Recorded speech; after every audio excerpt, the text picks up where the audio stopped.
Hi, and welcome to the 9th video in the happiness course on the little voice. This is a great thing to understand about your life and happiness. We all have thoughts running through our heads, don't we? Listen to your inner voice for a moment. It's called the little voice in your head. It's the voice in your head that might be saying, "What voice?" But it's always there, always running, commenting, and giving you its opinions. Your inner voice is always running. It's on automatic. It provides running commentary and criticism on your life. Your little voice does 5 things on automatic. It wants things like cars, vacation, money, beer, more of this, less of that. It worries about things, how you look, what you have or don't have. It criticizes you and others. I'm not good enough. I don't have enough. My friend Jamie is a fool because he talks too much. It's always criticizing and judging. And the other 2 things your little voice does are for later. We tend to believe what the little voice tells us. This is very crucial to understand. We tend to believe, my car runs okay, but it's getting old. I want a new car. And after a little bit, that becomes, I need a new car.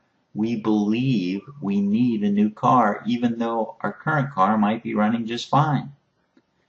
My boss didn't say hello to me today. I wonder if I'm getting laid off. We have that thought in our little mind. It becomes, oh my God, I'm getting laid off. We start to believe and worry about that. Or my sisters are married, but not me. I wonder what's wrong. Becomes, oh my God, there's something seriously wrong with me. We tend to believe what the little voice tells us.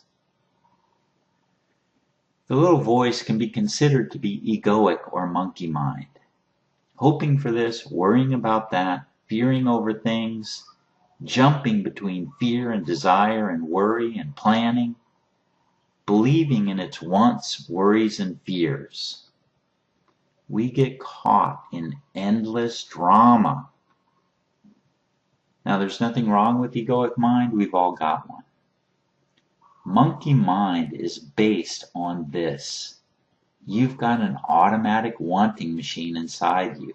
It wants things and tries to convince you that you need what it wants. And it's automatic. It will always want. You have always thought you wanted, and you always will tend to think you do want. You've got an automatic worry machine inside you. It worries about how people see you, how life is going. It draws you into its fears. It's just a worry machine on automatic. It's not you. You've got an automatic critic machine inside you. It tells you that you or others aren't good enough, smart enough, rich enough, successful, friendly, okay enough, and tries to make you believe its judgments are true and that you or they have to change. You can end up running around most of your life trying to work on yourself and fix yourself just because you have an automatic critic machine that criticizes you all the time. Here's a foundational pillar for happiness. If you can begin to grasp this, it will make a big difference. You are not the little voice in your head. You have a little voice, but you are not it. Begin to grasp that, and it can change everything.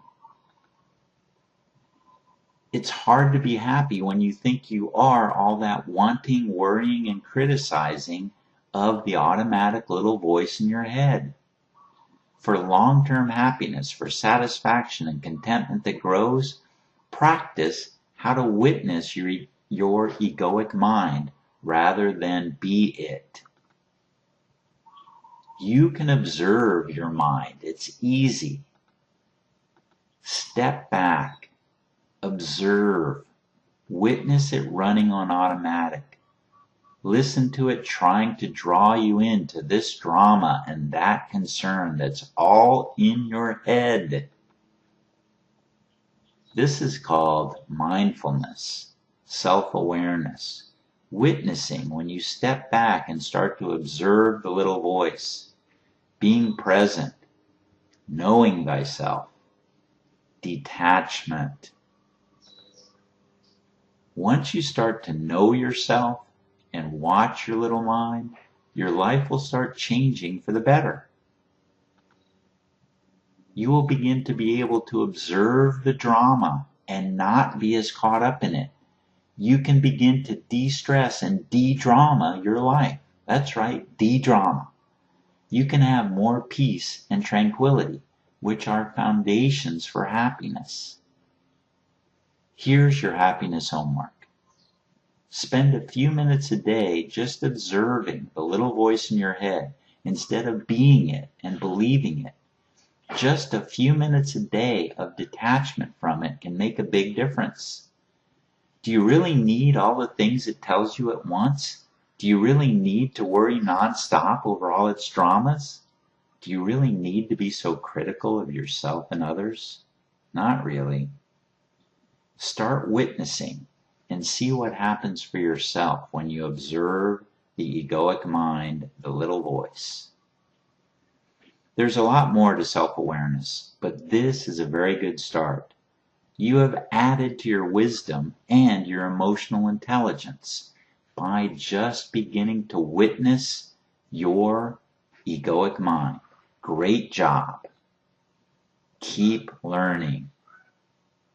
Thanks. See you soon.